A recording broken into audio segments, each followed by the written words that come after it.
just hysterical. Shit with it, know we sneaking those. Get those in, you can't handle those.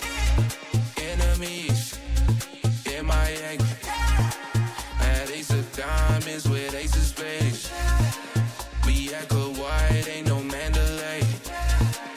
You can't get in, You buy shit, you buy whips. Different place, different chips. ATL, this shit ludicrous. Know me well, they know who that is.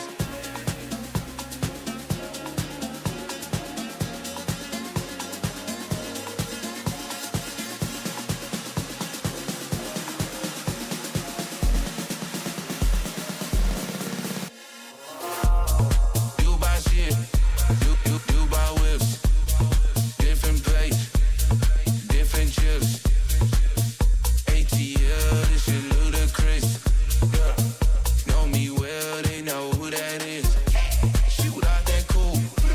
What you gon' do?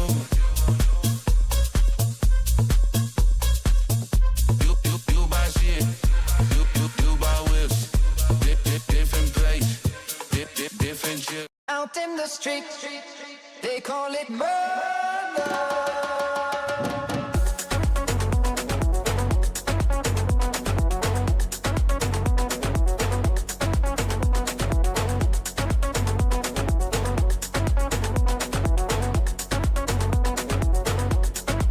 When rhythm's passing out your head.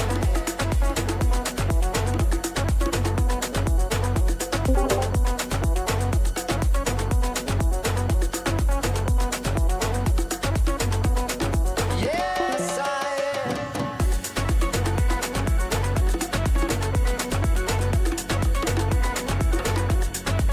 Hey, hey, hey.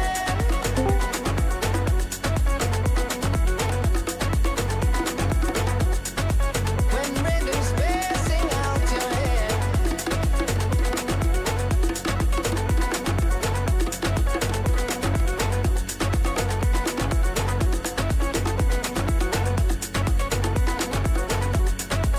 Yeah.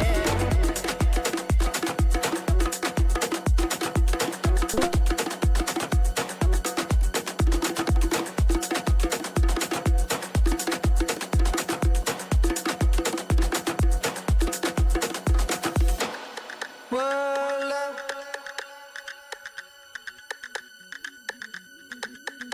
keep me.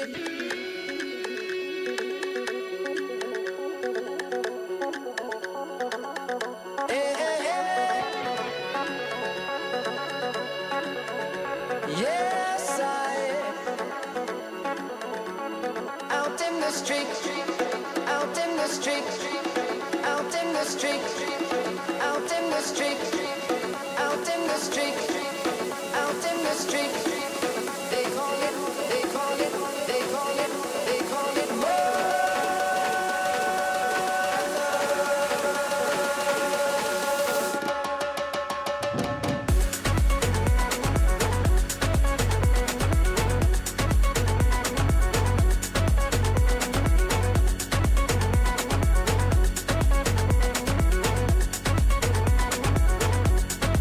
When rhythm's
They call these the dog days of summer. Slow, sticky, and seriously snoozy.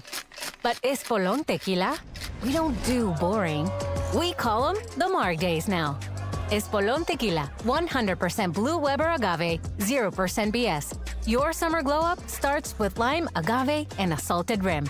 Click or tap to shake up your summer. Espolón Tequila, 40% alcohol volume, 80 proof. Copyright 2025, Campari America. New York, New York. Drink responsibly. With the Venmo debit card, you can Venmo everything. Your favorite band's merch? You can Venmo this. Or their next show? You can Venmo that. Visit venmo.me/debit to learn more. The Venmo MasterCard is issued by the Bancorp Bank N.A. pursuant to license by MasterCard International Incorporated. The card may be used everywhere MasterCard is accepted. Venmo purchase restrictions apply.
che sei diversa e che sei vera e che col tempo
Familia.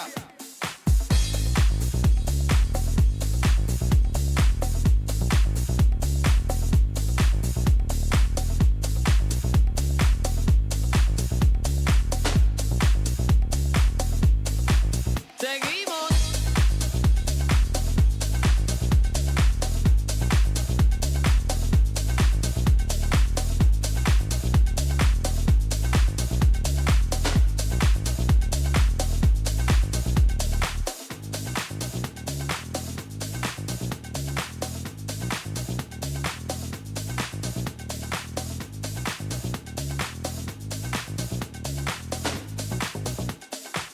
Familia.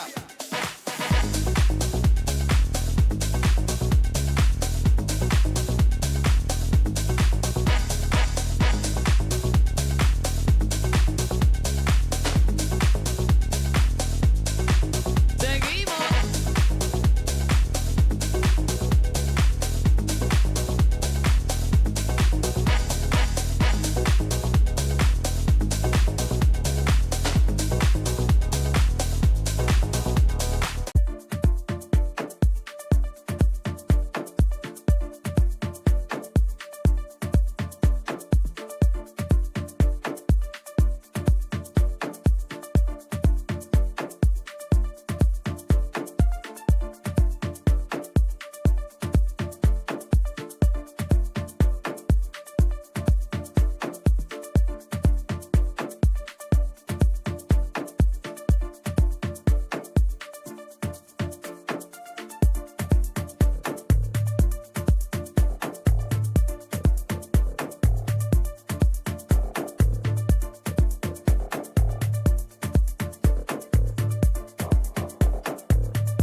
I'm here, my brother. Wonderful. Wonderful.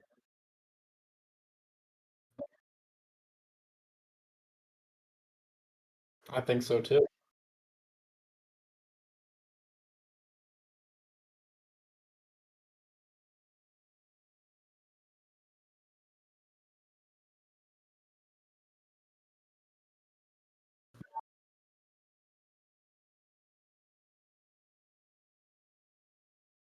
Yeah, to say the least.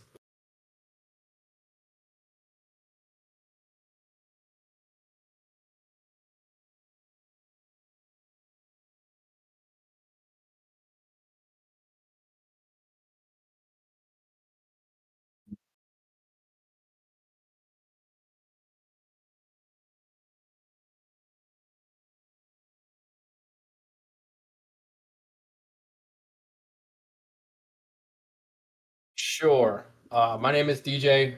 Uh, Last name Rambo. Um, I've been in the sector for I'd say what I think I started like 6 years ago, 6.5 years ago, something like that.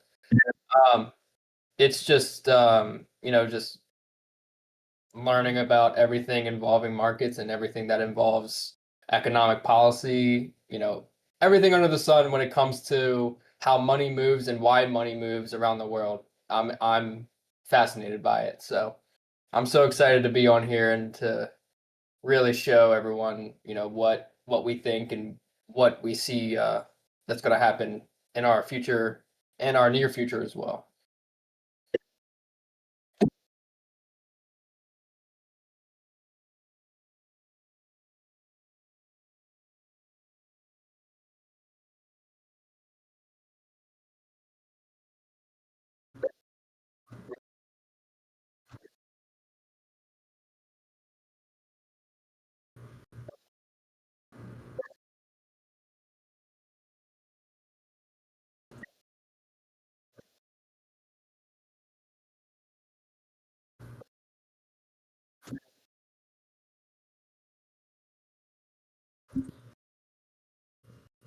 Mm,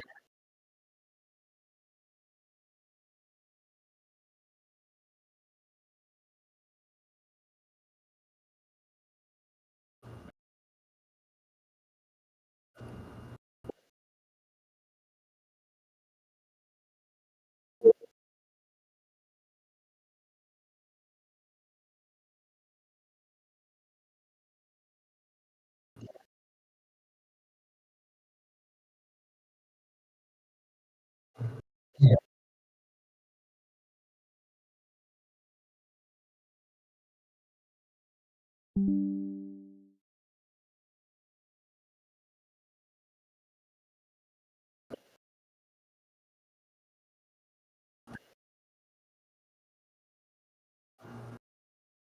Mm, that is lovely.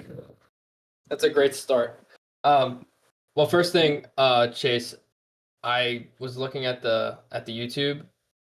It might be just on my end, but I think you might be muted on the YouTube. Yeah, Connor said we can't hear you. Yeah,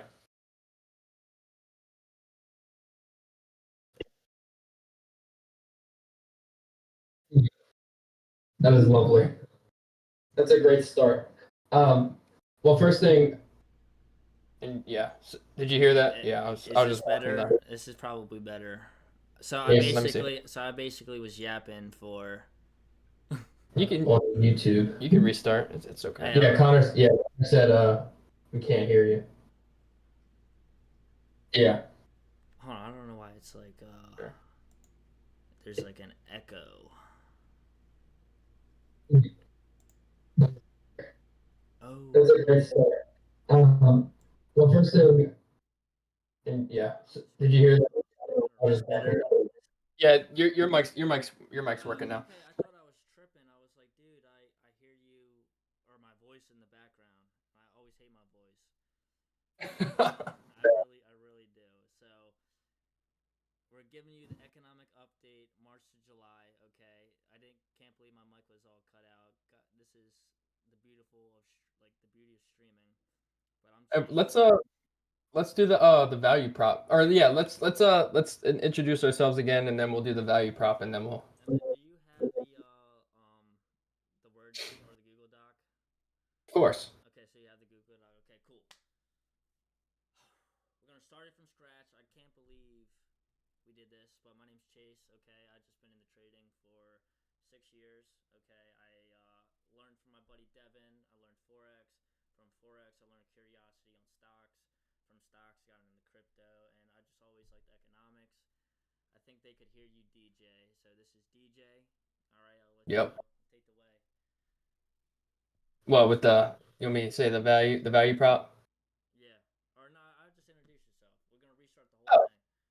Oh, sure. My name's DJ Rambo.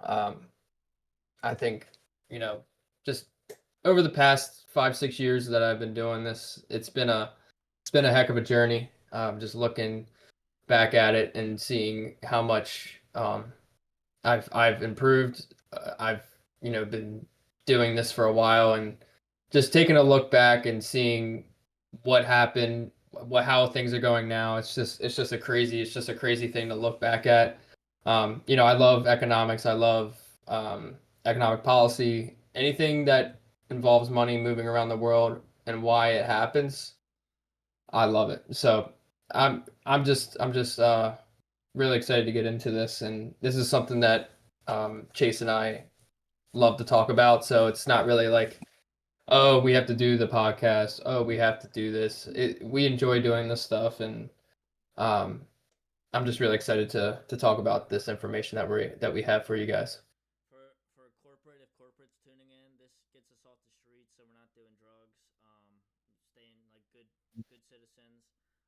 So the whole podcast, we're gonna break it up. We're gonna start off with an introduction. What happened from last podcast that we're carrying over. Trump versus Powell, where are rates going? We have the cost of power, Trump, Powell, and the rising price of the United States debt. Uncle Sam once more, the debt's high and so are your taxes. Embracing the gray. Regulatory realignment, crypto matures as stocks and macro pressures rise. And then we're going to end it off on our value statement.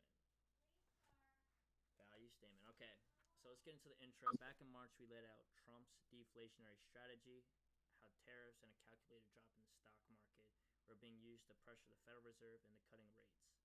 At the time, markets were turbulent, inflation remained sticky, and investor sentiment was shaky.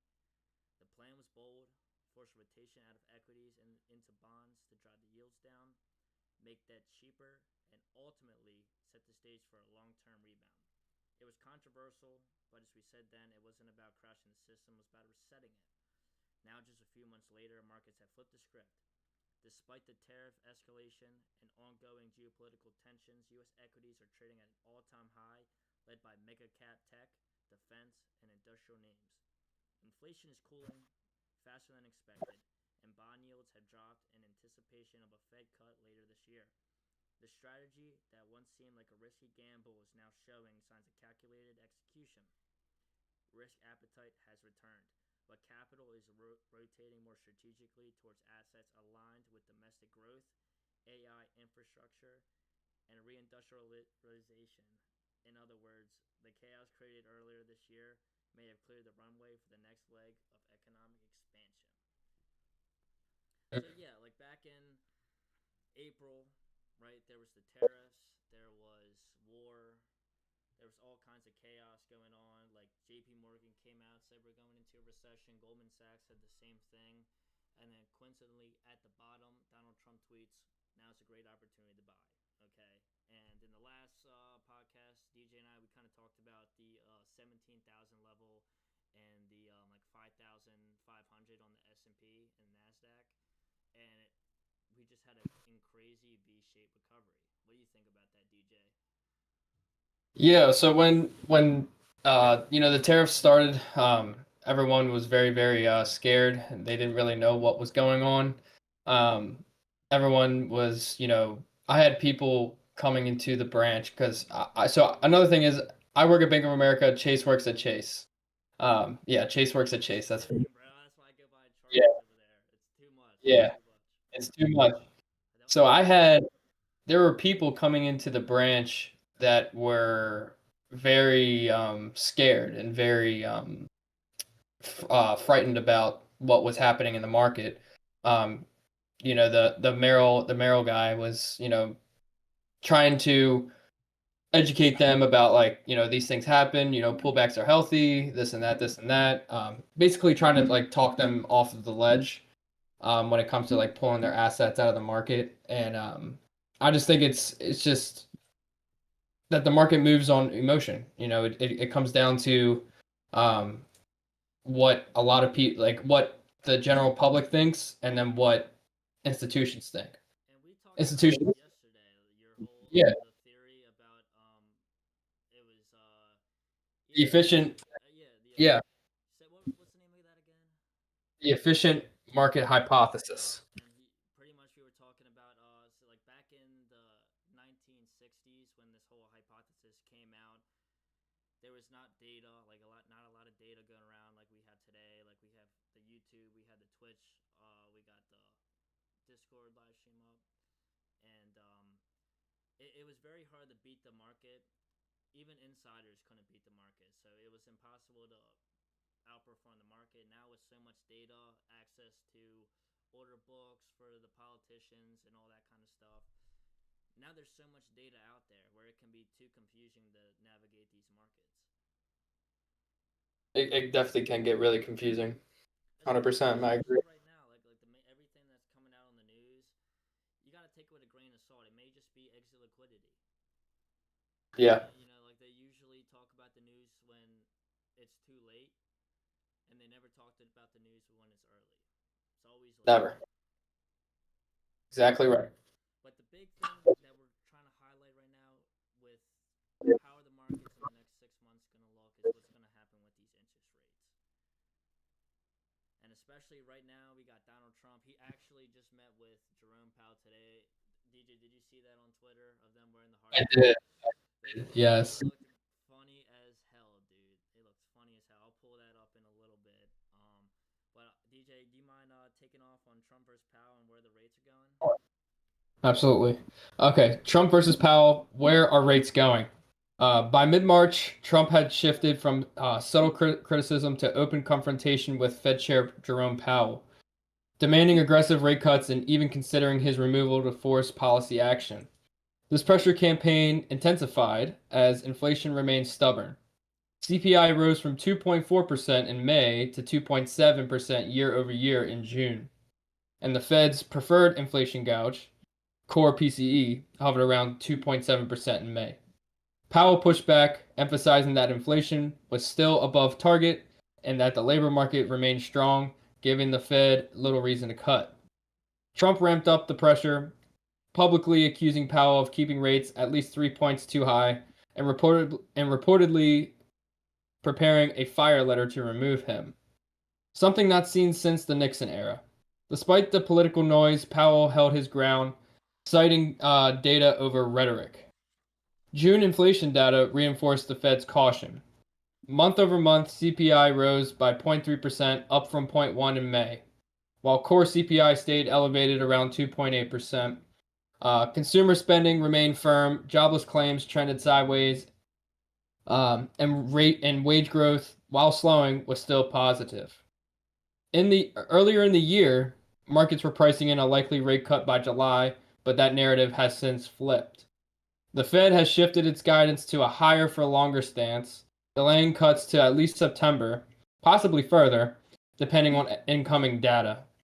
While some Fed officials like Governor Waller have hinted at the need for cuts soon, the consensus remains cautious. Trump's attempt to bend policy through public pressure may have added volatility to yields and stocks, but it hasn't broken the Fed's resolve, at least not yet. Markets are now caught between political urgency and central bank discipline within the next few months, likely to determine who ultimately wins that tug of war. It's I mean we mentioned in the last podcast like what about all the numbers. All the numbers are kind of cooked. Like what kind of data are they really going off of?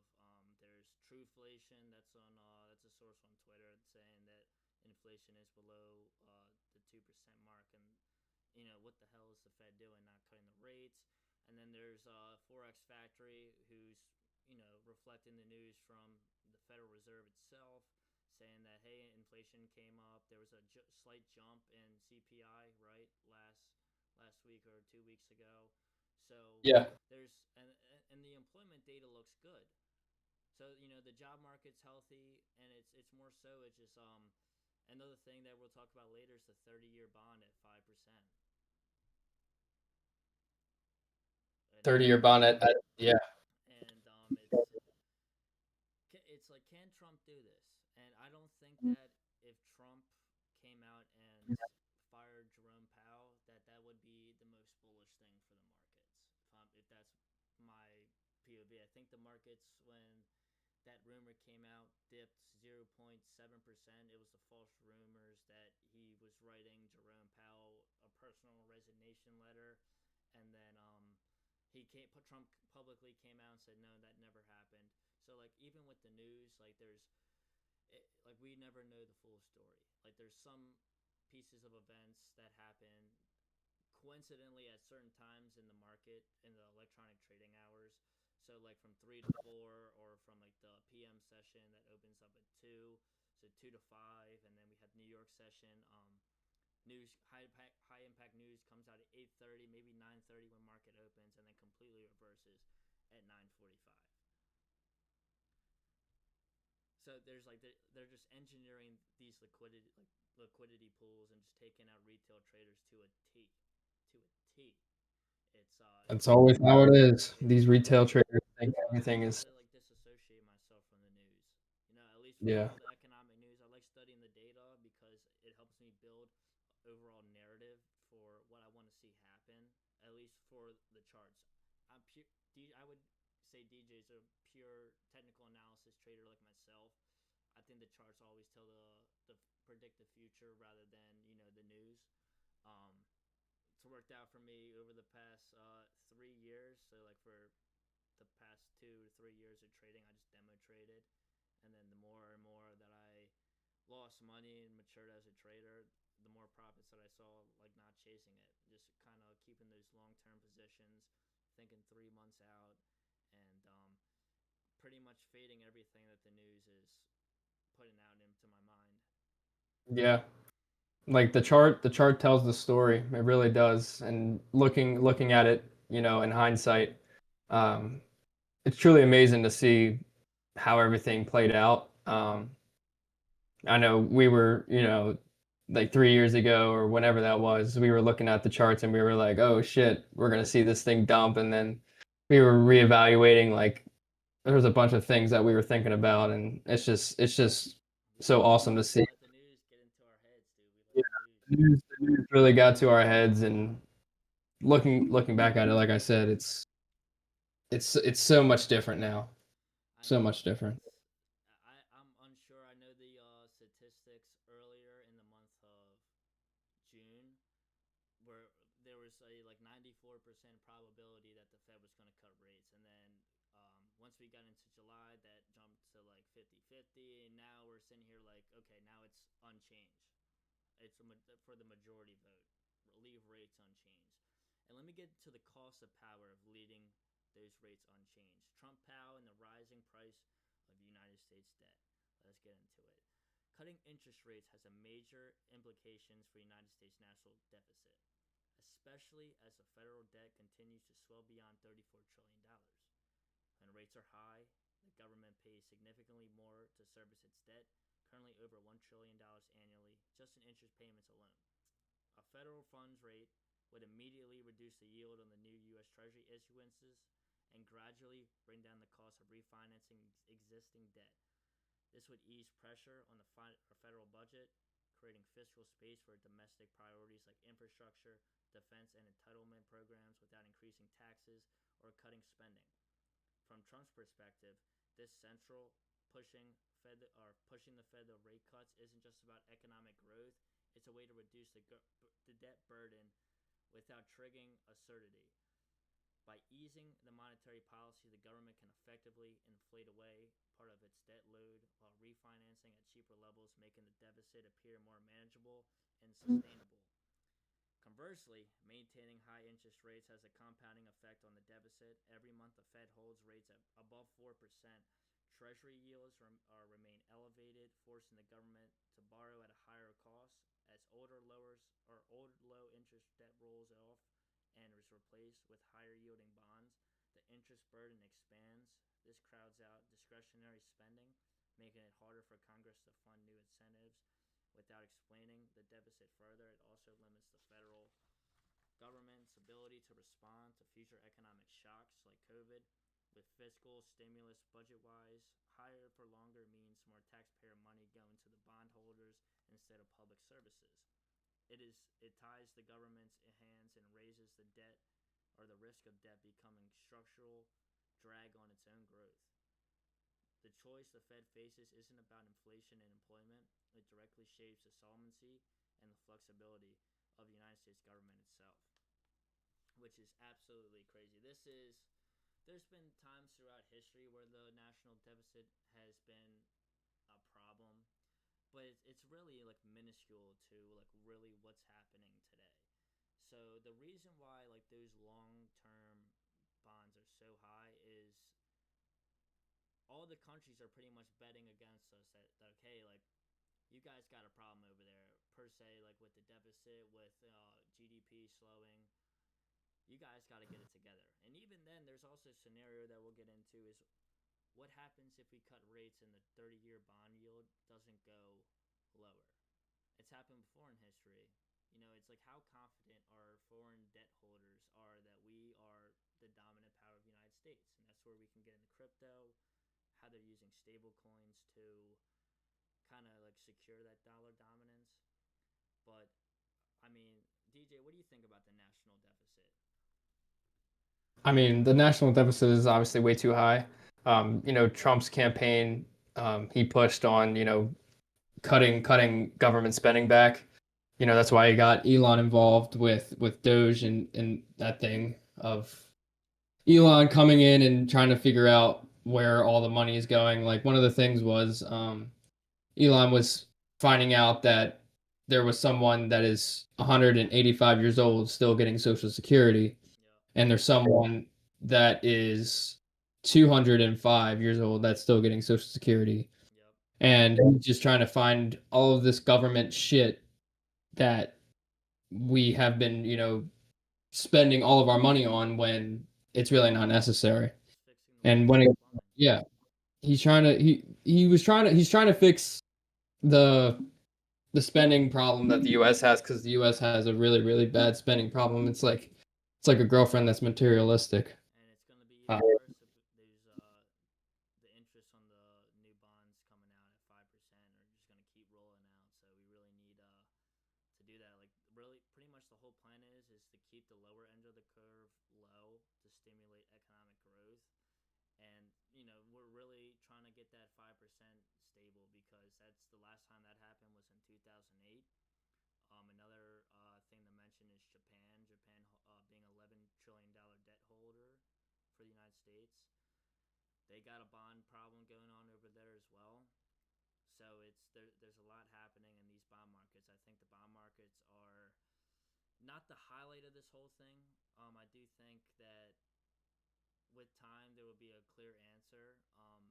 Bonds aren't being talked about too much right now, which is very concerning to me. But no one's like talking about Japan. So Japan is huge. it's like, does the yen blow up? Because it's one of the yields. So like, this is another thing about the Discord servers. I have everything kind of categorized. So at least for the bond market, if I go into the bonds, Japan's 4-year government bond recorded its weakest demand 14 years. And then we got the 30-year being 3.172% posted on the 14th. So let's go back into this call. There's a lot out there. There's a lot of uncertainty out there. Yeah, and we'll see what happens when it comes to Japan, because Japan, it all starts in Japan, Chase. It's all gonna start in Japan. And so DJ, do you want to take off for the Uncle Sam once more? The debt's high, and so are your taxes. Sure. Uncle Sam once more, the debt's high, and so are your taxes. This is very important if you really want to understand why everyone's taxes are so high. On a microeconomic level, interest rates shape how households manage costs and how businesses make critical investment decisions. Lower rates reduce the cost of borrowing, making it easier for families to finance homes, renovate, or invest in education.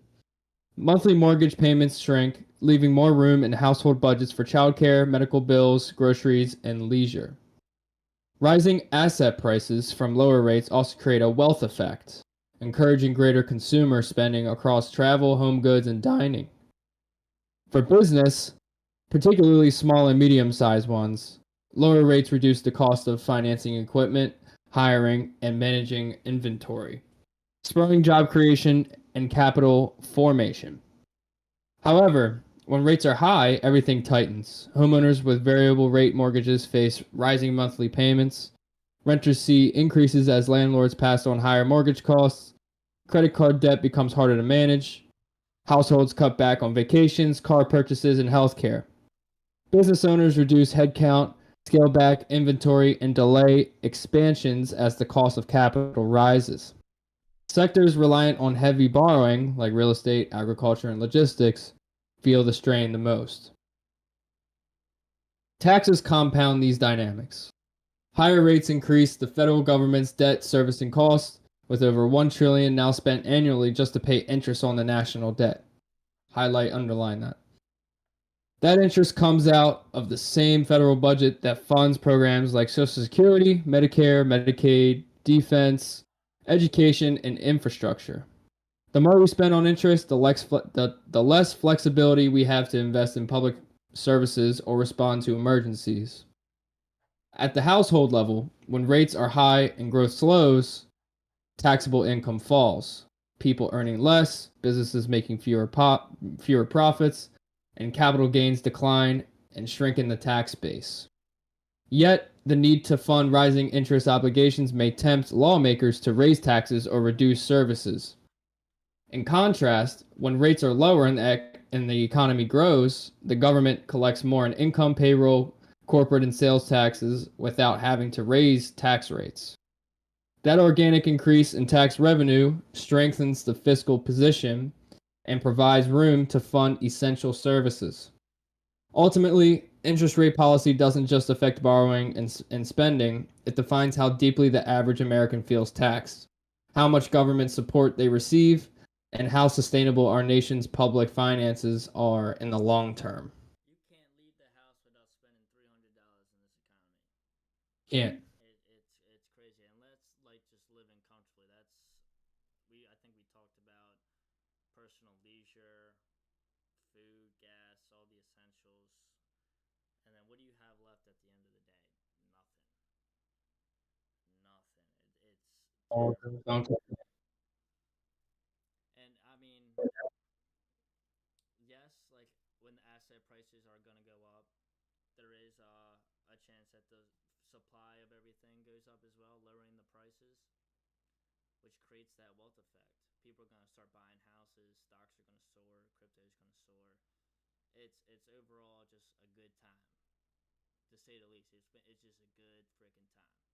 But also, before all the good times, there's got to be some hard times as well. I totally agree. Like at least, like back in April, you got to go lower to go higher.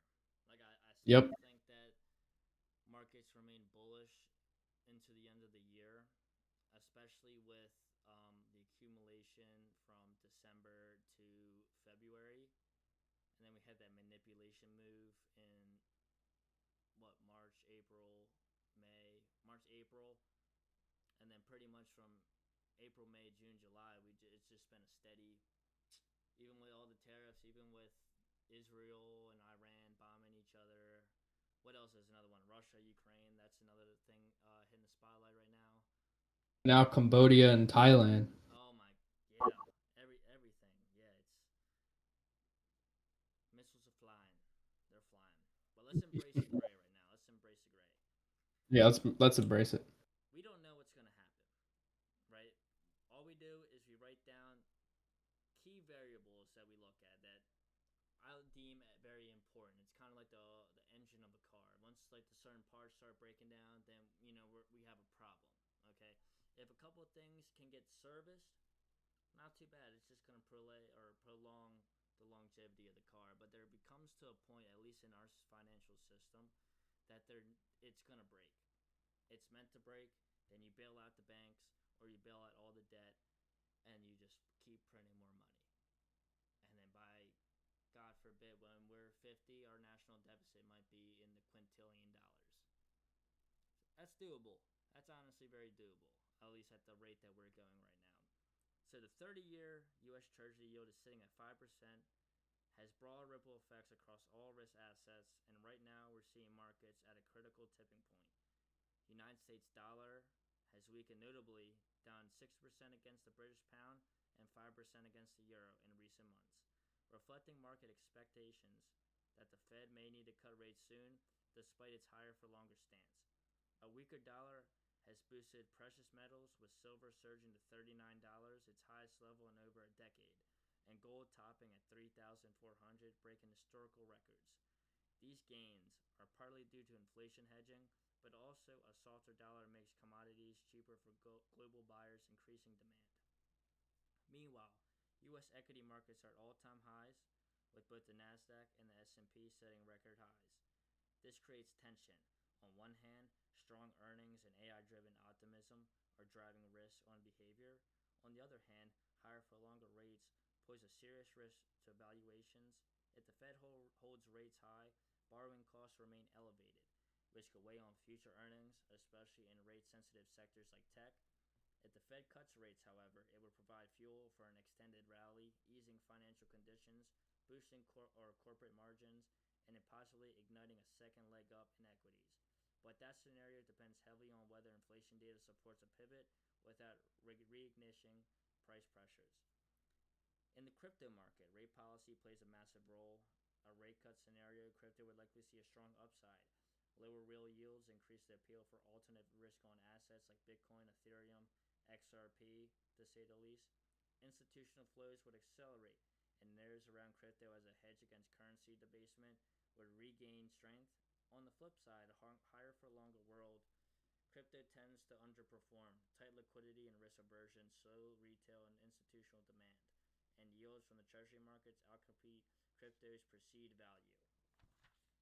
We have already seen this dynamic in 2022 and early 2023, when rising rates crushed altcoin valuations and dried up speculative capital. In summary, the bond market is flashing a long-term stress signal while the dollar weakens and other assets soar. Whether the Fed cuts or holds could determine if this momentum extends or snaps back. A rate cut would likely weaken the dollar further, support continued rallies in stocks, crypto, and commodities, and keep the Nasdaq and S&P in price discovery mode. But if rates stay elevated, the pressure will grow for a market correction, especially in highly valued sectors and large sensitive assets like crypto. Markets are at crossroads, and the Fed's next move will shape the trajectory for all asset classes. Which is very true. It is very true. Like looking at we'll get into charts right after our value statement, but if you look at the charts, the dollar went from 108 to now it's pushing towards that lower 90 level. Yeah. And like we said, like the pound, we were looking at pound longs and euro longs for a little while. Like I have it on my charts. I was like, oh, I think I like the pound looking here. We came to like some breakaway gap, and I think on the euro we like manipulated lower. It's crazy. How low can the dollar really go? That's the big question right now. It really What do is. It really is the How question. do we think the dollar is going to go? Because like the one thing I do like about dollar longs is we broke up into the 108 area. We cleared all the liquidity resting at, let's say, 95. So now we're kind of in that price discovery mode in the DXY for how low does the dollar get. When the dollar goes low, everything's ripping. We like that. So we really don't want to see the dollar index go higher. But in the scenario where we went higher to lower, then I think we're going to go higher again, just like if you looked at the S&P index. Who knows? We don't know. It's all speculative. Do we load up on dollar calls now, and that's where we can see crypto, stocks, gold, silver start to struggle? Or is the momentum going to keep continuing? Yeah. And that ties back to that inflation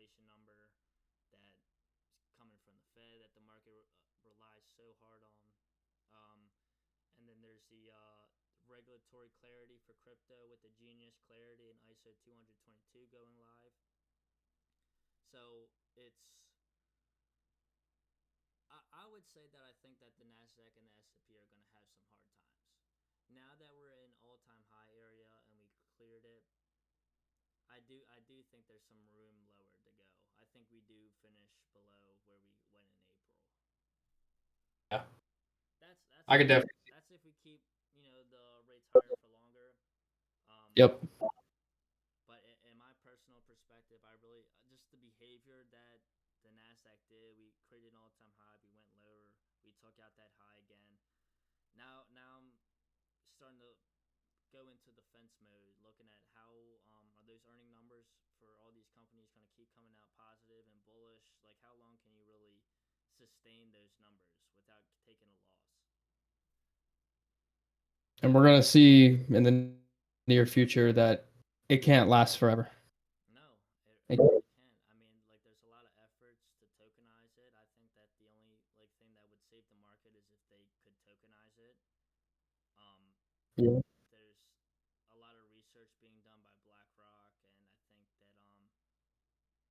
once more research comes out, and that'll probably be it's 2025 and 5 years from now, then there's going to be a whole different type of economics, type of way to measure supply and demand, to measure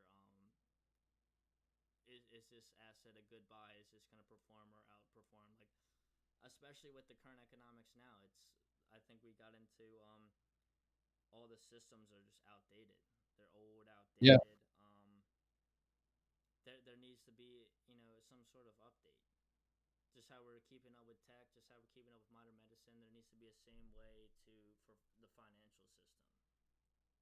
I 100% agree. And when I ask people coming in, or I don't really ask them, they kind of bring it up to me of, like there's not a lot of paper in this bank. Everything is digital. I'm like, yeah, well, that's how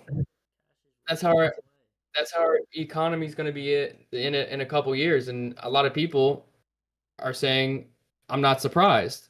People are not going to be surprised when this shift happens. They fully see it coming, and I just don't think that they truly understand how. That's the wrong idea of at least blockchain, because Yeah. it gets into what recently was passed with the anti-CBDC bill.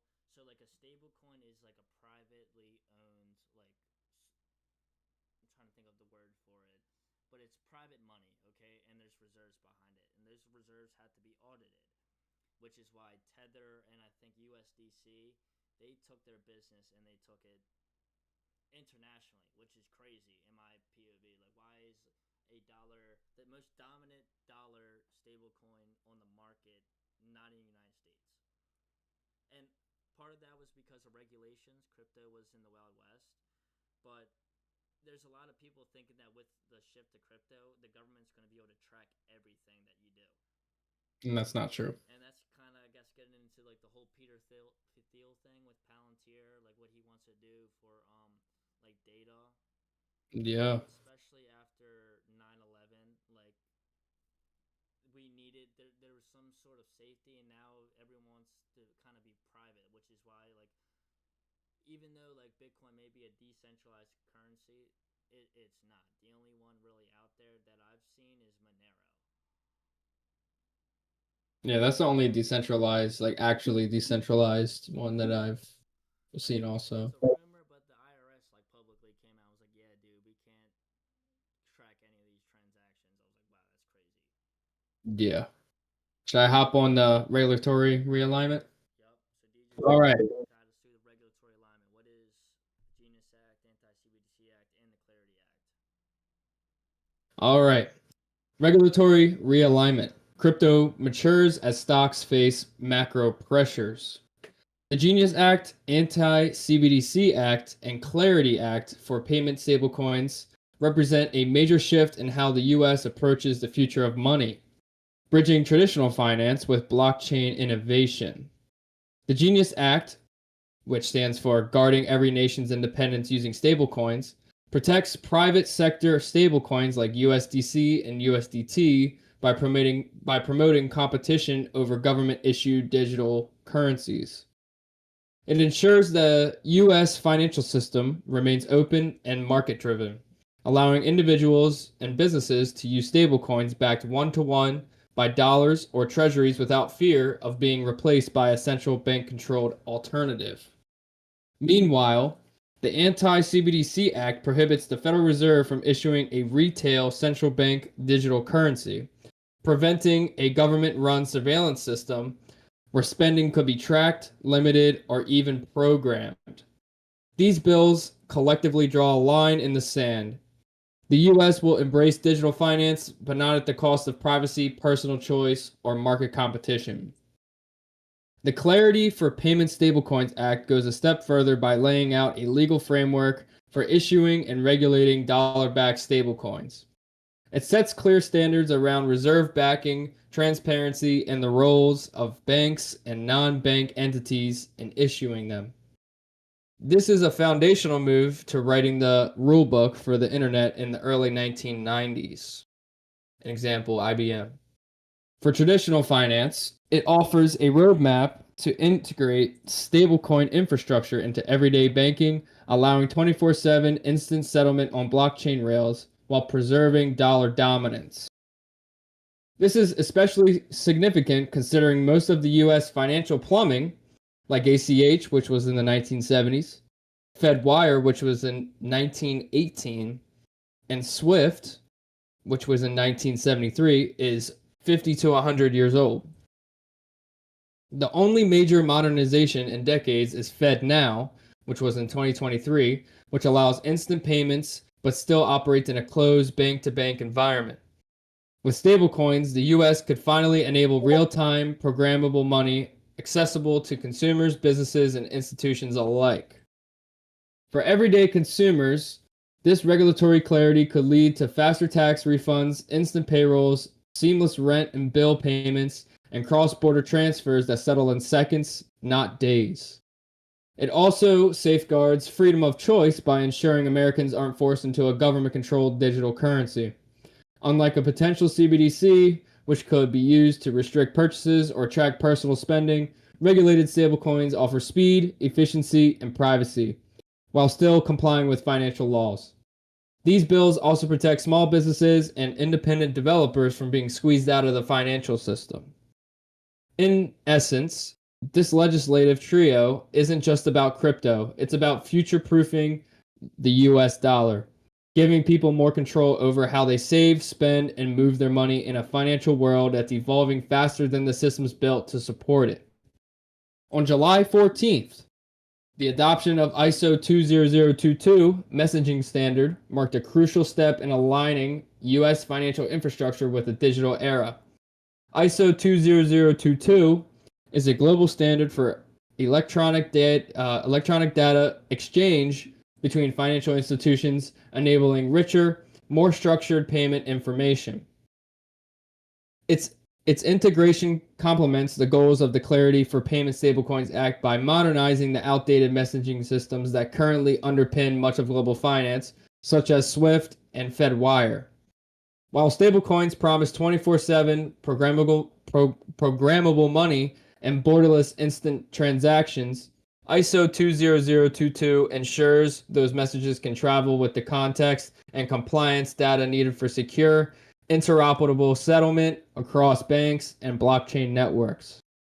For traditional finance, this is the connective tissue between old and new, offering the interoperability needed to bridge stablecoins with existing infrastructure. For consumers and businesses, it means fewer payment delays, reduced errors, and faster access to funds, all within a regulated, standardized framework that strengthens both dollar dominance and financial sovereignty.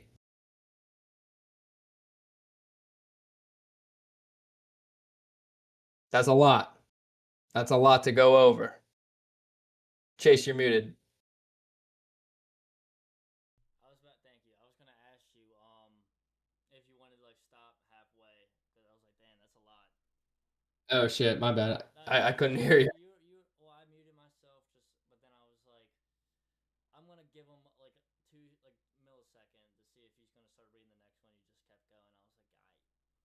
got it.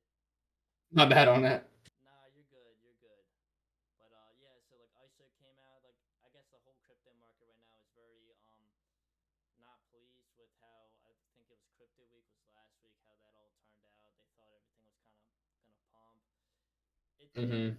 It did. Okay. At least for XRP and a lot of the altcoins out there like Hedera, Algo, Stellar, Flares, got a lot of drama going on with XRP with the institutional staking. That's something new. At least a lot of people keep their money in Coinbase or the crypto in Coinbase. Now you can start staking it and put that crypto to start working for you, which is very it's a really crazy innovation for the stablecoin and digital asset market. It's unreal, Chase. What the changes have been that we've seen in the past, not even just couple of years, but just in the past month of like the bills being passed and them coming out and saying, "Oh, well, their whole thing with the Genius Act and why it didn't get passed on so earlier than what it did is they thought that in the Genius Act they were trying to figure out how they cannot make sure there's a CBDC, even though there's an anti-CBDC Act. There was still something in the Genius Act that a lot of the some of the lawmakers didn't really like. Yeah, that it took like 2 days for that bill to pass. Mm-hmm. I think they voted on it like 2 or 3 times. It was kind of crazy. And when it didn't pass the first time, they wanted to vote like in 2 hours. I was like, yeah, like those guys are sitting there for 4 hours out of their day. I mean, it might be like standardized tests. Once you sign the bill, you can get the hell out of there. But like for 4 hours, that's when the whole voting like concludes. That's a long time. It's a very very Yeah, long it is. time. So I was very surprised to see Elizabeth Warren to allow that bill to happen, even though it probably wasn't in her favors. But a lot of Democrats were not in favor of the crypto bill. A lot of Republicans were. There was a couple on both sides that just did not voice their opinions or vote. But I mean, the nation has decided. Okay, now we got the Genius Act, Clarity Act, Anti CBDC Act rolling out, and a lot of people were confused. They thought like once that got passed and Trump signed it that it was going to be immediate. So I think there's going to be like a 6 to 8 month like adoption phase that institutions start like exploring with stable coins, blockchain, the technology. Um, so we just we're sitting on the waiting on the world to change. Doesn't happen overnight. It really doesn't. There was a lot of people that came to myself and they were like, "Hey, should we buy this because of ISO, or should we do this because the Genius Act?" I'm like, I can't really give you an answer. I'm like, I just like it for a long term investment, at least 2 to 3 years, at least for my XRP, Algo, H bar, Stellar, Flare. Like I'm sitting on that till at least 2030. So like I guess everyone's trying to really time the market, which isn't the best thing to do. Even though there's like the whitewash rule with crypto, which is taxed like real estate. You could buy crypto, or I could buy Bitcoin, sell it in a profit, buy XRP, and then it's the whitewash rule kicks in, and there's no taxable event, or there's no realize on my capital gains in that moment. So there's a lot of regulatory that needs to be kind of more clear per se with the IRS and just with all the institutions in the SEC. Going back to the Ripple case, Ripple is or XRP is not a security that's been around since 2021, maybe a little bit earlier. Like that whole spiel is kind of crazy that they're keeping this case going on. But there's that conspirator. I think I said that right. But I think that the case is going to end at a specific time. Like I do think we see 26 bucks for XRP before we see below $1 or single digits again. But that it's the news that's going to come out is really going to kind of drive the overall trading and direction of the market. Yeah. Great way to put it. But I know everyone wants to get into the charts, so I'm going to share DJ and I's value statement. Before we get started, I want to make something clear. I'm not a licensed financial advisor, and nothing in this podcast should be interpreted as financial advice. I'm here to share my perspective as someone who's been trading for over 5-6 years, using technical analysis and macro research to navigate the markets. I know how overwhelming and emotional this space can feel, especially when the data is so complex and the headlines are so conflicting. My goal is to break things down in a way that helps you think more critically, not to tell you what to do with your money. Whether you're new to trading or deep into the investing journey, always do your own research and consult a licensed professional before making any financial decisions. This podcast is about offering tools, context, and conversation, not instruction. I'm just here to help you see the charts and the bigger picture more clearly. Over the years, I've looked up and learned from many influential traders, analysts, and thinkers, but I've also seen how easy it is to get caught up chasing numbers, clout, or someone else's version of success. Markets are humbling, profits come and go, but peace, purpose, and discipline must come from within. If you're only in this for the money, you might as well miss the real lessons, patience, perspective, and emotional control. The charts will teach you a lot, but they won't fulfill you. That part's on you. This podcast exists to give you tools, language, and awareness to help you see trends more clearly and understand the system you live in. I appreciate you being here, and I hope this episode adds value to your journey, both and inside and outside the market. Boom. So there's that. Pow. There's that. Boom. All right, DJ, you wanna throw the charts up on your screen, and we'll just start. Sure. Absolutely. Alrighty. So, can you see? Watch stream. Here we are. All right. This is XRP, but we can start on the S&P. We can start on here. We can take it back all the way. We can go on the monthly. So obviously we're been going up the whole time. The whole time we're higher. We just keep going higher. When you see these little pullbacks, this is what people get afraid of. This is looking at the market since 2009, and it's basically a straight line up, basically. The big one. After the big one, yes.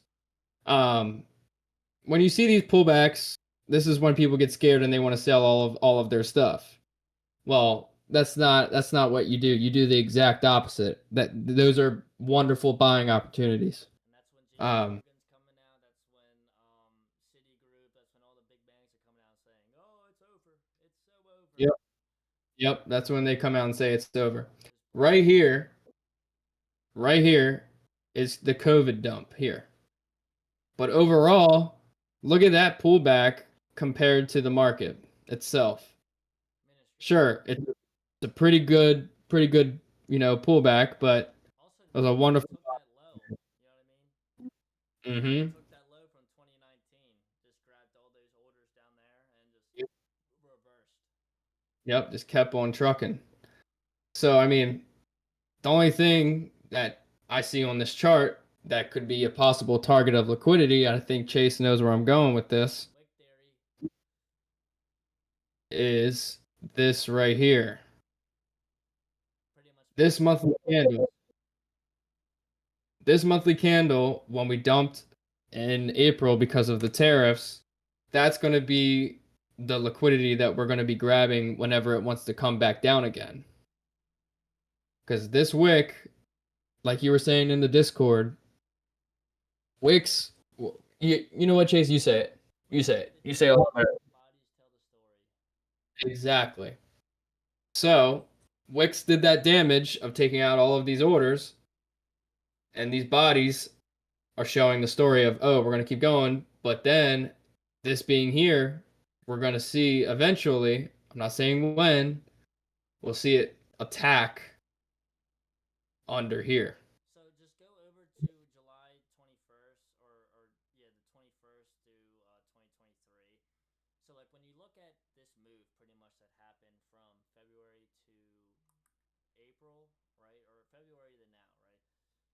there's bodies, right?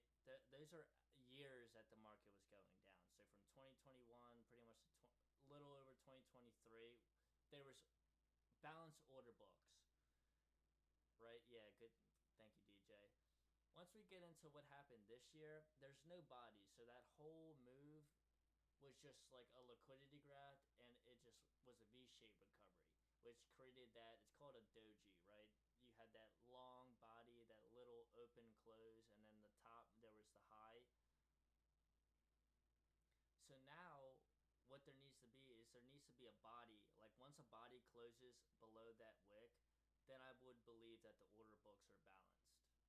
Yeah, and that's when everything is Because there's a lot good. of leverage buyers sitting there. There's a lot of leverage sellers that just got liquidated. Mm-hmm. I do think that the market continues a little higher. Like once we get into the lower half of the year into 2026, that's where I think that we start tipping over a little bit. Mm-hmm. But yeah, like that, the move towards the all-time highs was just it was very institutional. Definitely. And I'm not gonna go back to my old ways of sitting here and saying the market's gonna crash and just watching it go up every single year. I'm not gonna do that. But with everything that we just went over prior, at least what we wrote down on the our little talking points Google Doc, it's about time. You know, there's everyone's watching the markets. Is the S&P or the 60/40 portfolio going to be profitable? That's the big talk that they're having. Can the Nasdaq and the S&P sustain 10% year-to-date growth every year? And also, if you look on that chart, there's that little imbalance of price right there. Yep. DJ's got it. There's. I was looking for my rectangle tool. I was trying to figure it out, and then you said it. I was like, oh shit. So there's like no orders right there. When you look at that little jump from the close of that body, that white one versus that black one. This ain't the bigger picture by Lil Baby here, but there's no orders in that area. So the market is going to be attracted to at least fill orders in there, and maybe it goes higher. Maybe it creates a little double top of liquidity. But we're that area, that what is that, 5,700 magnet. That's a magnet. And also, if I guess if you go even higher, like there's no like downwards candles in there. It's just been a V-shaped recovery, so there needs to be some sort of pullback back into the 5,000 area again. Maybe uses that volume imbalance as a just a pullback, a buy side inefficiency, sell side imbalance, which is in order to go higher, the markets had to go lower to fill in those order imbalances, and it'll take out the liquidity at the all-time highs. But yeah, there's that. Well, there. And there's barely a wick. There's barely a wick on this candle here. Another imbalance. Yep. That's another imbalance as well. You know, like right now, there's a lot of liquidity resting below us than above us, to say the least. To say the least. And if you go into the Nasdaq, let's go into the Nasdaq real quick. Is that the Nasdaq right there? Yeah. So like on the Nasdaq, same thing. You got a volume imbalance from the low 20,000s pretty much. So it's gonna, that's gonna be a pretty hefty pullback. I can't wait to see what the headlines are gonna be with that one. But that's where I guess we'll go into like the DXY and just the overall health of what's going to happen. So like yeah, the DXY, we had that 108.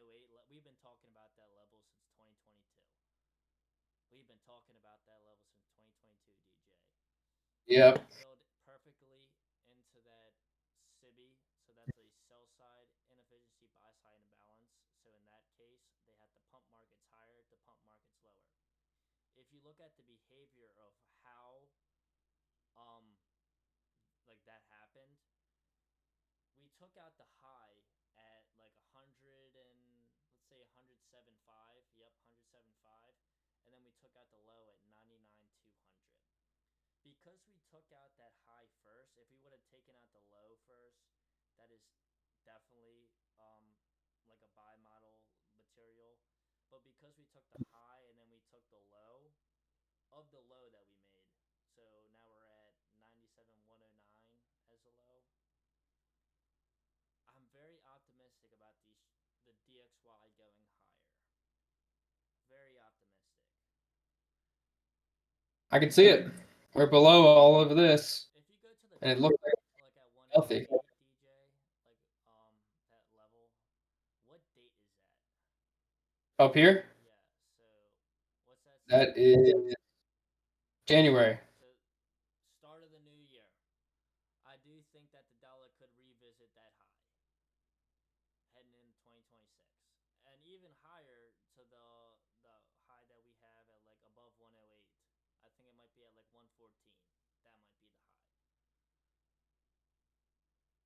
Yup, just like that. Just like that.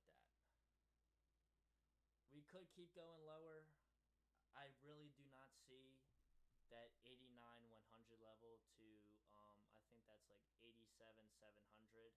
I really don't see that as a possibility, especially with how they're structuring the Genius Act. Does it keep the dollar? But if they keep cutting rates, then those relative equal lows at 88 could be taken. Yep, you got it. Yeah, you got it. So what do you think, DJ? What's your mind saying right now? I mean, when I'm looking at this chart, I see a very, very good buying opportunity. I mean, we're looking at that 110 range for a while, and it did play out that way. It's just that now there's just a bunch of different things, a bunch of different factors that can cause the dollar to skyrocket. It could cause it to keep dumping. So I mean, I could see the dollar recovering and potentially take out that 110 area. Just like if we do become the crypto capital of the world and everything is backed by US dollar, then I could definitely see it. But also, I feel like with that dollar pressure, that's going to be. Well, it was very interesting. It was a very interesting scenario because usually when the dollar index is high, then that means interest rates and global credit is very tight. So seeing the dollar dump with the markets from January to now, it's a very interesting scenario that I haven't really seen in my trading career. That's kind of like at least what I just said as pertaining to the price of the DXY being higher and the interest rates. That's how it's always kind of been as a trader. However, markets are irrational, and like we got into is for the theory that we invested or we talked about earlier. This is something that the news is going to justify kind of once we break that 102 level again. The news Yeah. is going to keep carrying that liquidity to take out the buyers above 114. And if you go into like the euro and the pound, euro and pound has just been ripping. Yeah, it's just been nuclear. Absolutely ripping. So if the euro keeps tending higher, then I do think we can hit $1.24 on the euro to clear out that liquidity resting above there. I think once Yep. we hit above there, then I think that there's going to be some event to drive the euro lower. If you look on the pound as well, like there's that little fair value gap fill on the euro and the pound. All right, let me go on the pound. I don't have it for some reason.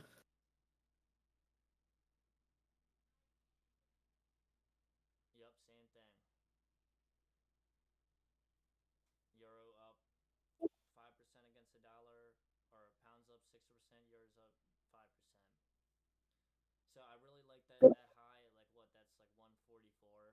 I really think the pound's like continuing higher to the 144 area, especially DJ. Show him the wick. Show him the wick over there towards the left. You want to see that wick? At 2020. Yup, yup. Because see, like you see that there was that huge wick, and then we had the bodies come below it. Once I saw the bodies below it, that's a valid entry for a market reversal. because there was so much buying power after the selling power that there's just imbalances and gaps in market orders.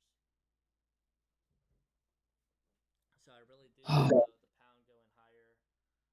If you go into gold or let's go in oil. Let's look at oil. I think You want to go into oil? I think that mine as well, right? If we're gonna get into commodities, let's get into oil. Look at that No. freaking. Now, this is the only wick that I do not see it, attacking. I mean, who But knows? Who knows? Maybe there's a new energy standard that comes out. You know what I mean? yeah, who knows? Like maybe But there's some sort of. this one here, I Yup. do like that. Go into the weekly. I feel like the monthly's a little too high. Bless you. Thank you. Appreciate it. And this doji here. Yup. Like, look at the way that market opened. Like we had that like little accumulation, like bearish candle, and then right after, like the market's ripped higher, and then now we're ripping lower. I do like oil to go a little lower. Maybe it clears that low again, but oil's another thing. When the dollar's up, then oil can be expensive as well because of the petrodollar and the Yep. correlation that our dollar has with oil. Especially like when we struck Iran. Didn't we bomb Iran? We did. We bombed Iran. Oil was going crazy. I remember Yep. I was sitting there.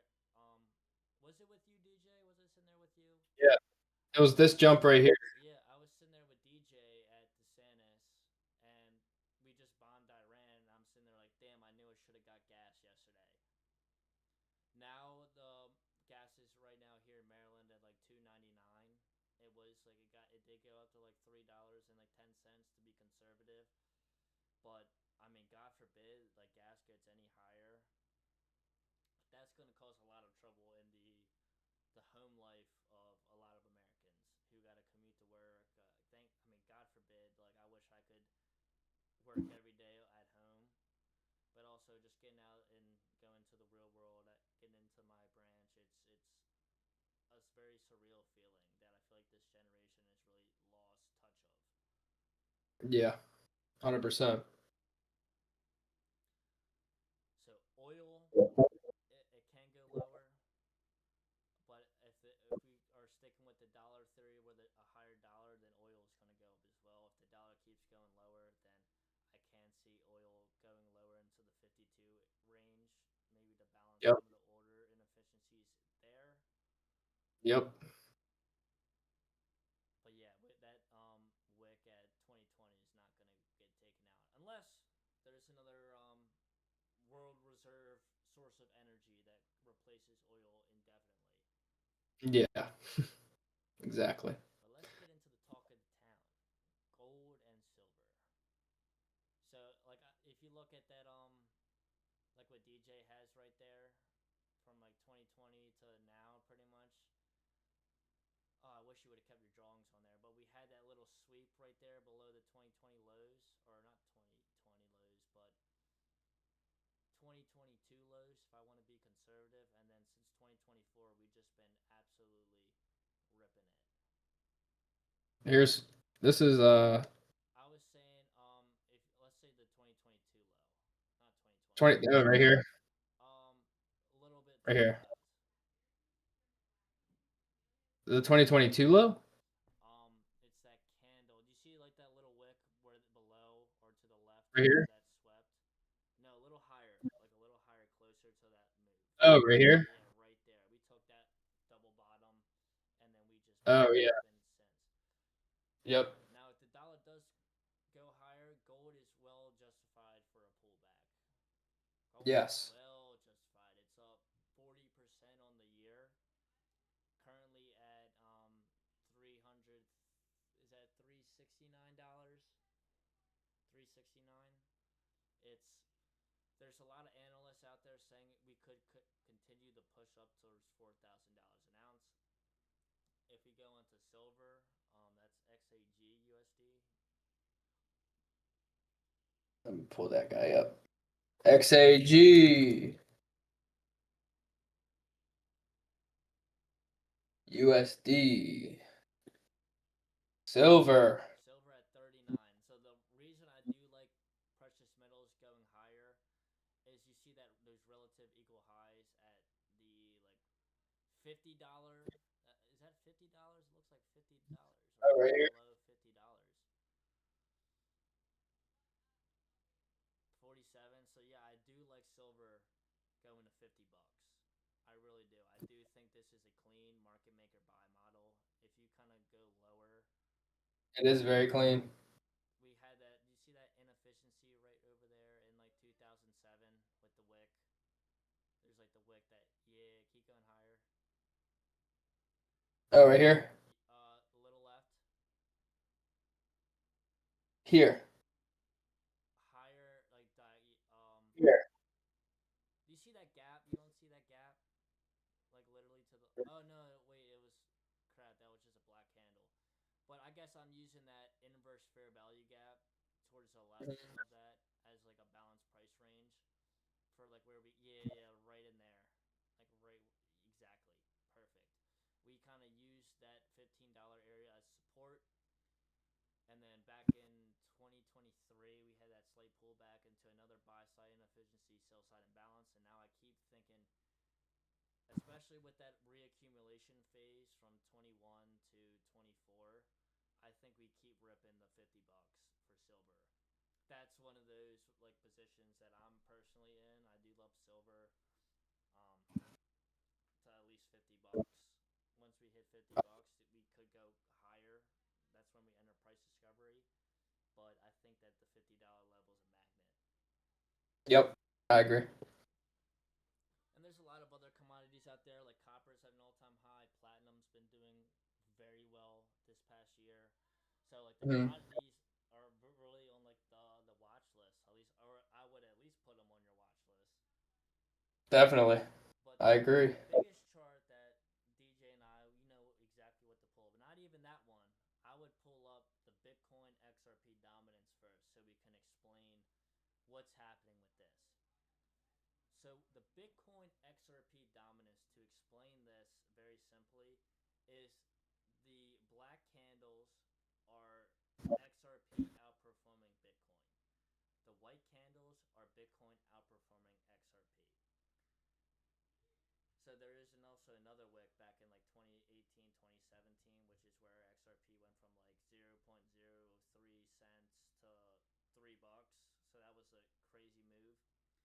But right now, as you can see, since November of this year, XRP has been substantially outperforming Bitcoin, which is a symbol of alt season. Yeah. I can pull up the the Bitcoin dominance chart over the overall market too, if you'd like. Yeah, let's do that. Let's do that. Okay, let me do that. This is Bitcoin market dominance. So the Bitcoin market dominance is obviously weakening. There's a lot of it's there's experiencing a lot of resistance at the moment, which is why I would choose to be in altcoins rather than Bitcoin. Do I think that Bitcoin may hit 120, or not 120, but like 150,000? It's reasonable. It's reasonable, at least for the standard deviation levels that I kind of put on my charts. 150 is a psychological watch list just because it's halfway to 200K. But XRP, that's the one where, we're up 500 something percent in a year, especially with this pullback. We're up like 40 something percent in 3 months, which is still very crazy considering we hit a low of $1.68. I had a lot of Hey, let me. people coming up, and hey, thank you for that. We had a lot of people coming up going, "Oh shit, dude! Like, is this the end? Is this the end?" If you just look at that long-term accumulation right there, like that, if we are retail in perspective, a bullish flag, right? So we had a crazy breakout in November, and now we're in price discovery. We had another smaller bullish flag forming, so I do think that we can easily make our way up to the $20 level. And I do think that's when we'll see some sort of regulation come out where the SEC lawsuit may be over and Ripple wins its victory But that's when I think if you look on that little fair value gap on the breakaway one, kind of like lower where like 70 cents is. I got you. Here. Yup. This is my area that I do think price will come and revisit. Hold on. There we go. Yup. So the 80 level to 60 area, that's free game, right? And that's when I don't know what's going to happen. There's a lot of rumors about we go into $20 and then we dip back down, and if are the exchanges going to be open if you can buy it? So even then, if XRP does hit $20, I'm still going to hold, even though I'm just not even going to sell it. So at least to put this scenario now where we go to $20, yeah, you could sell it. I don't know if you're going to be able to get back in at 50 cents. I have no idea. And I'm very comfortable, and I tell myself this every time before I go to sleep. I am okay with losing $1 million before I make $10 million. That's how it worked in trading for me. I had to lose, $20,000 before I made my first six figures.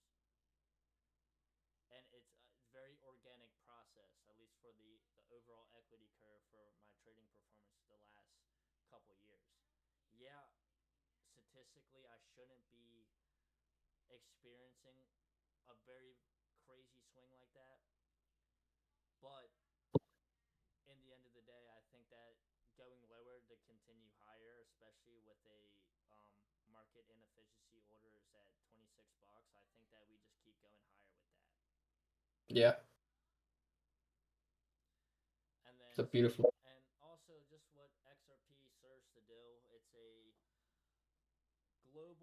it's a direct liquidity transfer company specializing in cross-border payments, handling 1,400 transactions per second with sub-penny fees. It also has a deflationary system. It's been around the same time as Bitcoin. Once XRP's market cap was greater than Bitcoin's in history, and they're the only guys where they're showing up to these political events wearing suit and ties, whereas Satoshi Nakamoto, we don't even know we can't even put a face to the guy.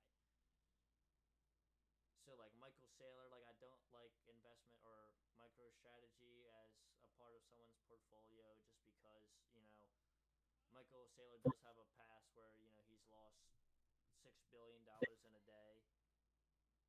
So that was in 2008. So it's like right now I would rather be in altcoins rather than Bitcoin. And then I agree. So like XLM, HBAR, Algorand, they all serve the same purpose as XRP. So as a diversity thing, they're trading at like 40, or XLM's at 42 cents, HBAR's at 23, Algo's at 25. So I loaded up on them pretty much during the height in February. I'd say February, January, I loaded up on them at the top. So now, I'm starting to slowly see some of my profits coming back from there. But XRP is the one where I would, if you held a gun to my head and said which one of these is going to be we're going to be talking about in the next 10 years, it's going to be Ripple and XRP. Love it. You got anything to add about at least the crypto space, what's happening in the markets?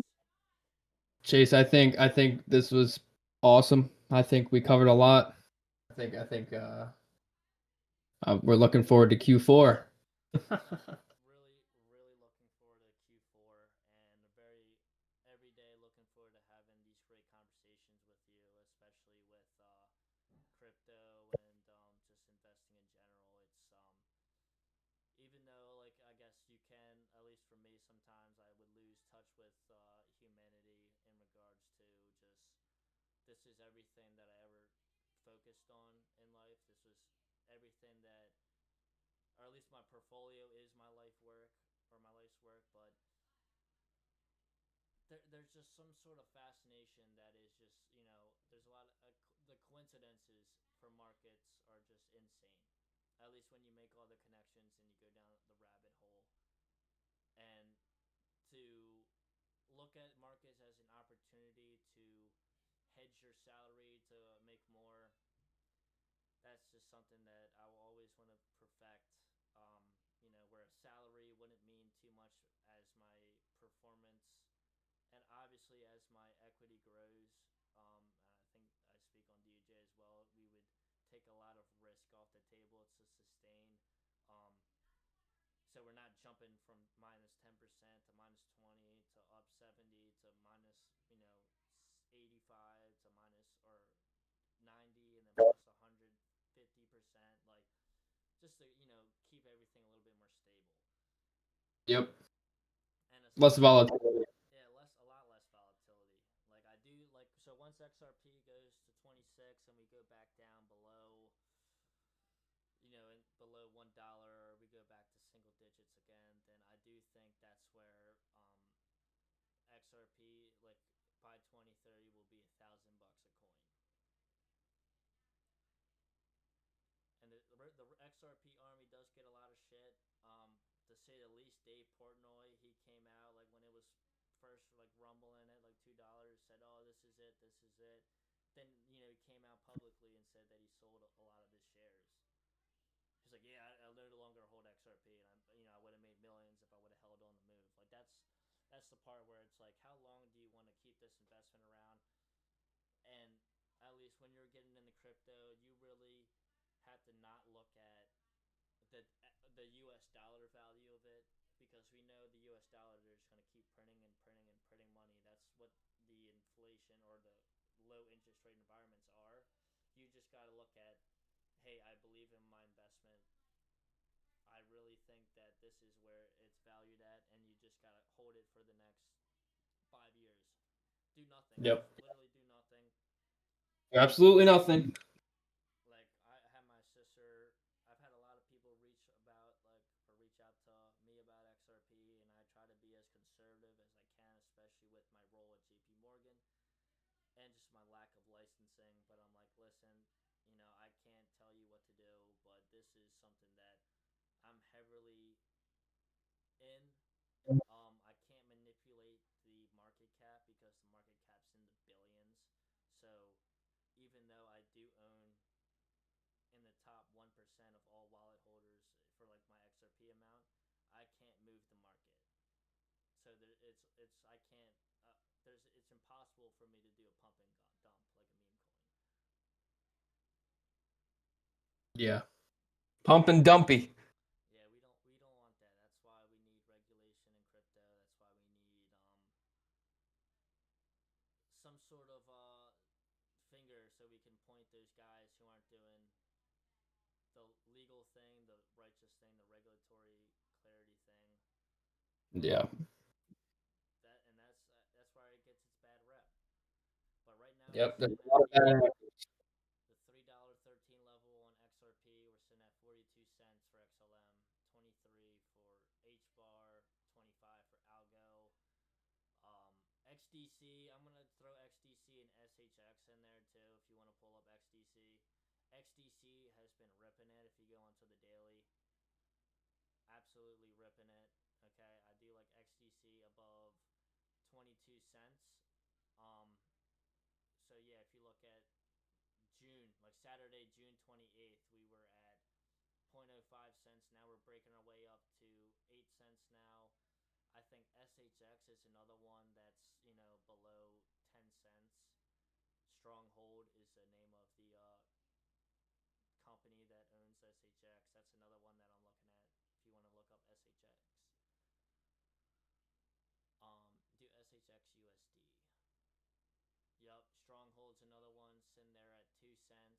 Go into the so we're in price discovery mode for SHX. I wouldn't put too much money. I would put dabble just enough in there, just to, if you want to diversify. Flare is another one. So SHX in at 0.02. Flare's definitely at 2 cents as well. Yup. So Flare's that one where it's like, I can't tell you that price. Like we could go up to 4 cents. We could go all the way up to 5 cents. We just kind of been ranging. We have like a triple bottom forming. I do like that little liquidity sweep. I guess before the month of July, and now we're heading up with the bullish momentum still. Definitely one of those because of its price. Just put in a reasonable amount, nothing that you can't afford to lose, and this factors in with all that we talked about. Just put a little bit in, and just kind of hold it for the next until 2026, maybe 2027, and that's where Yeah. we'll continue to keep doing these live streams and just talking out. This is essentially the beginning, DJ. This is just the beginning of the future. This is we're in the introduction. We're not even in the book yet. No, yeah, we literally just got past the table of contents. Yeah. We literally just are passing the table of contents, and now price discovery. Bitcoin's sitting at 118,000. I know Ethereum's kicking ass and taking names too. I think that was let me look up the Ethereum price real quick. Ethereum. If you want to look up Ethereum, yep, you got it. You beat me to it. Damn, ETH has been kicking ass. ETH is sitting there at what, almost 4,000. I think ETH can definitely 37. Yeah, it's kicking. $300. That's definitely another market maker clean buy model unforming. We got the here. Try to explain, or let's explain the buy side of the curve versus the sell side of the curve.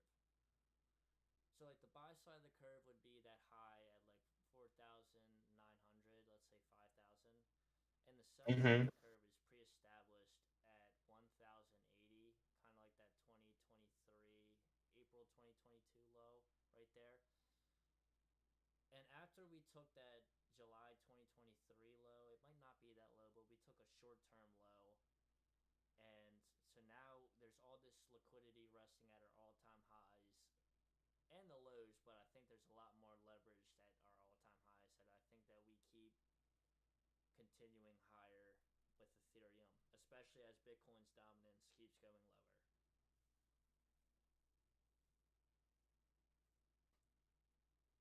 Also, DJ, I want to give you some I want to recognize you for being the chart guy. Hey, it's no problem. I love it. Recognize seeing the charts. I like cleared a lot of my drawings, so for at least Ethereum or whatever, it just didn't look as clean. Mm-hmm. Didn't look as clean. I understand you. But You get it. 8:30. It's been awesome. It's been a great conversation. I think kind of go over everything that we really wanted to talk about. Like I do have the real estate script sitting next to me, DJ. I still have that. That's something where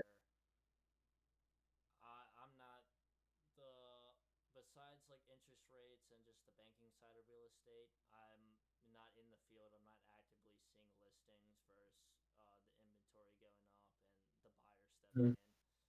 But if that's something that may come up or is in the headlines within the past 4 months, we could potentially tackle that. But we're just gonna kind of let this podcast marinate for a couple months. We just wanted to get some content creation, throw some out there, and kind of have something to look back on, as time goes forward. Yep. Let it marinate. Absolutely. Perfect. But all right, I think we're gonna just conclude it here. It's 8:30. That sounds That's just a nice psychological time to pause everything. I want to thank everyone who tuned in. The stream started 106 minutes ago, so we've been yapping for well over an hour and 30. And DJ, I want to thank you for your time. And I hope Of course, Chase. Thank you for your time. Hoping everything's gonna kick gas for the next couple months, and hopefully we're kicking ass for these next 5 years. So it's the next 5 years of our trading journeys and investing journeys, our financial career journeys. May we just continue to kick ass, take names, and persevere through all the trouble. Yep. Let's keep it going. But I'm gonna let you go. This has been Chase Shell.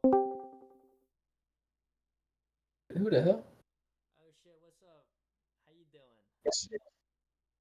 Who the hell was that? My boy, I met him on like Zombies, and I was like, yo, Oh, like, shit. join my Discord server.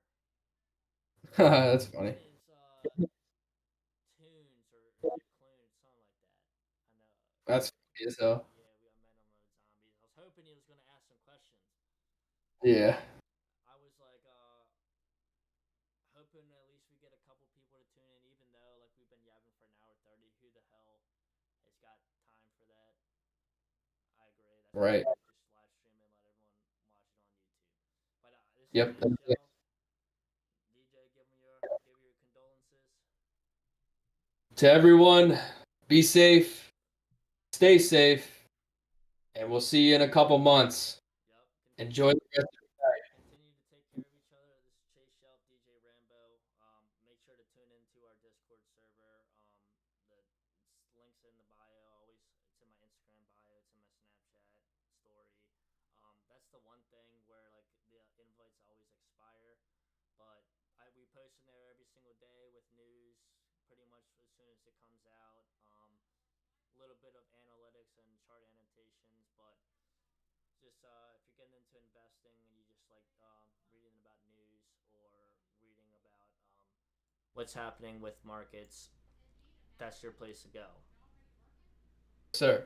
But let's get out of here. Thank you for tuning in once again. I'm English. I can't say goodbye too many times. I do say goodbye too many times. No such thing as too many goodbyes.